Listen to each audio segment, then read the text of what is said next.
Welcome back. The popular film American Sniper has smashed several box office records and was nominated for 6 Oscars. The film tells the story of Chris Kyle, the deadliest sniper in American military history. While many Americans have hailed the film as a tribute to a patriotic hero, critics charge that the film celebrates mass killings and fuels racism and violence against Arabs and Muslims. Should the widespread popularity of American Sniper be alarming to Arabs and Muslims? Joining me to share his thoughts is Dr. Shabir Ali. Welcome to the show, Dr. Shabir. Pleasure to be on. So tell us a little bit about the book, because as I understand, you read the book and not the movie. And I guess you didn't watch the movie, right? Yeah, just to be clear, the film is based on the autobiography of Chris Kyle, his book entitled American Sniper. And it is, as you described, a biography of the most successful sniper in American history.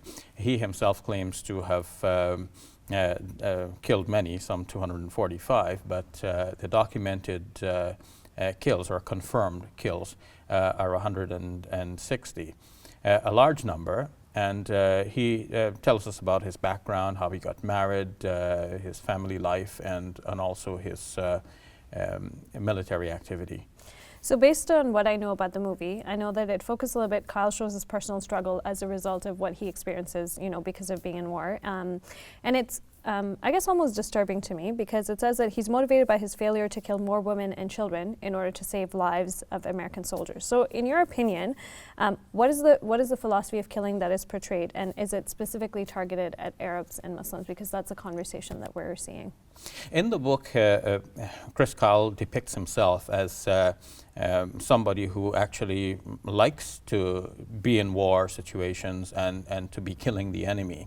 In fact, killing started for him on the ranch when he was shooting raccoons at a very early age. But aside from this, with his military training, he was always itching to go out there and shoot someone.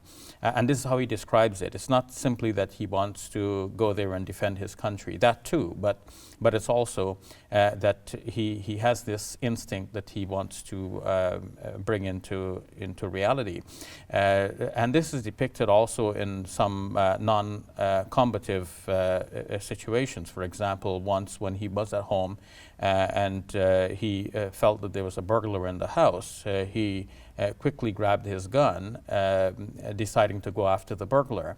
And in the meantime, he was thinking, no burglar is going to get into my house and live to tell about it. So, that's how he sees himself. He, on occasion, describes his time at home away from war, and he refers to maybe some things that are common to many vets who come back from the war, and they still feel this kind of heightened aggressive feeling within themselves. So he would have road rage. For example, if somebody cuts him off, he would try to run that person off the road. This is after he came back from the war, or this is just in between? He would come back and then return. During the war itself, as he would look at possible targets within the crosshairs, within his lens, he would actually often be waiting for permission to shoot. And if he doesn't get permission to shoot from his authorities, he would describe them by, he uses a lot of foul language in the book throughout, and he would describe them in mean terms, referring to a female personal part.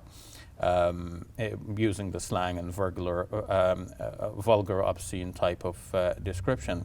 So he always wanted to be ready to shoot. And the interesting thing about his targets, in his view, is that he always describes them as savages, as scum.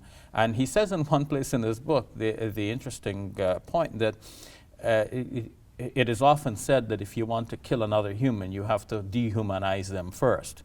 And he said that these Iraqis were making it easy to do that, easy to dehumanize them, and therefore easy to kill them.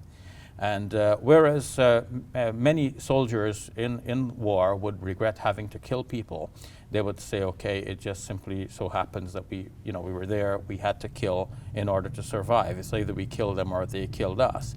And this can especially be seen when somebody is lunging at you or pointing a gun at you or getting ready to kill you, and you know it's either they kill you or you kill them, and then you kill in self-defense. You still regret it that you had to kill another human being, but at least it's excusable on the principle that you acted in self-defense. Here, when somebody is a sniper, he is in hiding, he's in proper camouflage, he's not seen, and that's the whole business behind sniping.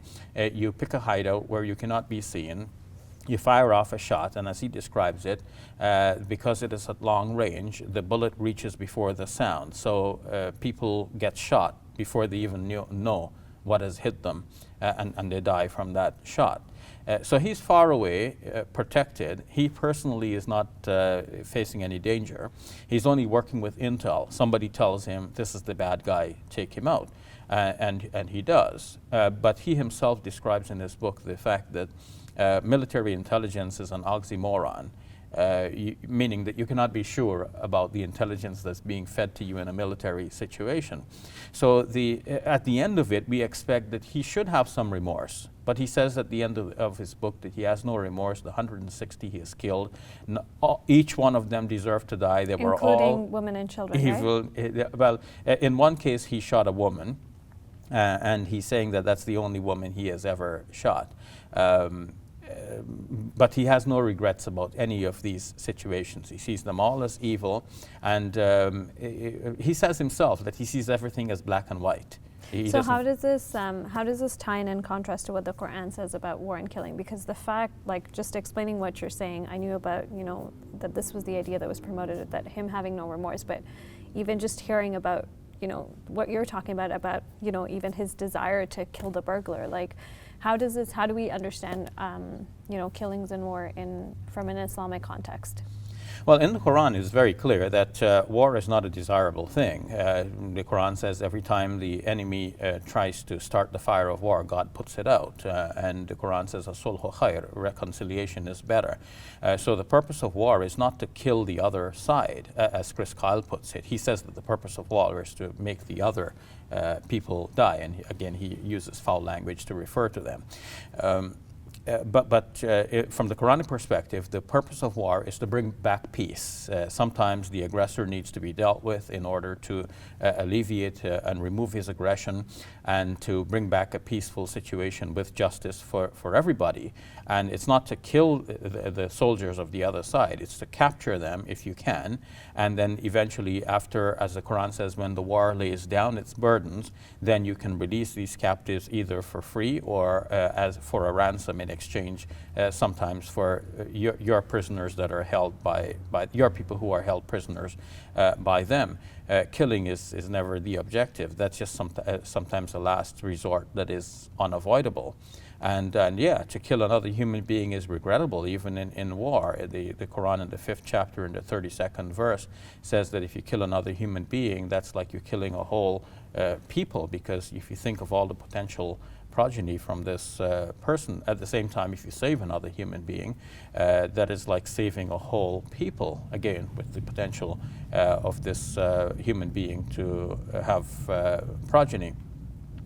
So as much as a life can be saved and killing can be avoided, this is the Quranic objective. And I believe that this is also a Christian objective, although Chris Kyle describes himself as a strong Christian, and he had a cross tattooed in red color onto his forearm, red, he said, to signify blood. And it's a Crusader cross. So even though the president at the time, George W. Bush, had said that he mistakenly used the word crusade to describe their endeavors in retaliating for the bombing of the World Trade Center towers. Nevertheless, this author, Chris Kyle, takes the Crusader idea very seriously, and apparently some of his comrades as well, because one of his platoon members who had lost an eye, had it replaced with a prosthetic eye, but he also had engraved or imprinted in that prosthetic eye the symbol of the Crusader cross as well. And it seems that Chris Kyle's wife has also taken this seriously, because she gave him a new wedding ring, eventually made of steel, and engraved on that wedding ring is the same Crusader cross. Wow. I guess I'm a little speechless just because of, all of the content that you're describing, but I'm just wondering, the movie has been nominated for 6 Oscars, and, it's obvious the mere fact that he's describing anybody as savages there are no words for that. So, and there has been a lot of, people responding on social media with a lot of vulgar language that I can't even begin to describe at this moment. But I guess what larger implications do you see this having on the average Muslim community? Well, I see that this book actually is catering for that kind of readership, the people who will use that kind of vulgar language. In fact, reading the book, one of the painful things for me to read the book was to go through all of that vulgarity. And it obviously caters to an audience and a readership that would love to read that. But his vulgarity also includes material that is demeaning to women, material that is racist. And it is interesting to think about why some publishing houses would be publishing a book like this, and why a director like Clint Eastwood, otherwise successful, and known in the early days to be the good cowboy who was shooting up the bad people, the outlaws and so on, why he would want to promote something like this by making a movie out of this guy's life. Isn't it enough that within the military situation he's decorated with his medals and given his recognition for his marksmanship within the battle situation? Do we need to promote him as a personality? Because he may have been a very good marksman, but the personality that he portrays, I don't believe should be properly representative of any people, and much less the American people.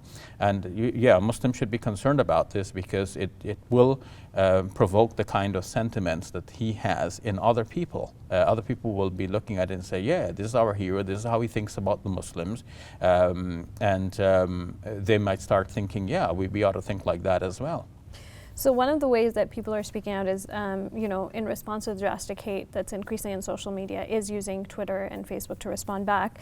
So much so that the American Arab Anti-Discrimination Committee actually wrote letters to actor Bradley Cooper and Clint Eastwood to ask them to speak out in an effort to help reduce the hateful rhetoric. So is that what we should also continue to do, Muslims and non-Muslims alike? Especially this, the mere fact that it's been nominated for 6 Oscars says a lot. Yeah, obviously we should use every legal means and beyond that to appeal to the good sentiments of our fellow citizens in the world to think about the nature of this film and whether they want to be an active part in promoting this film, or whether something else can be done about this. But a lot of this is reactionary and is after the fact. Obviously the film is already out there, it's already being seen, the book is already out there and has been read and republished. So we need to think more in terms of proactive steps. We as Muslims need to proactively be giving the right message to the Americans and to the rest of the world about who Muslims are, what Islam stands for. We need to take proactive steps to get the right information out and not just simply react to the movie that is out there. Thank you very much, Dr. Shabir. You're welcome.